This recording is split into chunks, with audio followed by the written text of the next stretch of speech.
Hello guys, তো আমি project লিখতে বসেছি। আমাদের বিয়ের পর পাড়ায় একজন ছেলে আছে, আমাকে বললো যে একটু আমার প্রজেক্টটা লিখে দাও না। ও ক্লাস সিক্সে পড়ে। মানে প্রজেক্ট মানে ওর ফ্রন্ট পেজের ডিজাইনগুলো আমাকে করে দিতে হবে।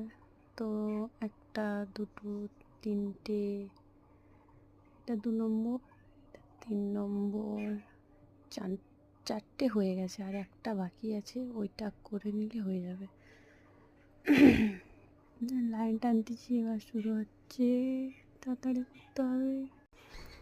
অনেকদিন পর প্রজেক্ট করতে বসেছি। লাইন টানা হয়ে গেছে, এবার ভাবছি কী করবো মনে পড়ছে করছি। জানো তো, সেই কবে করেছিলাম প্রজেক্ট, আবার করতে বসেছি। দেখি ভুল করেছি, দেখি কী করি, করে নিই তারপর দেখছি।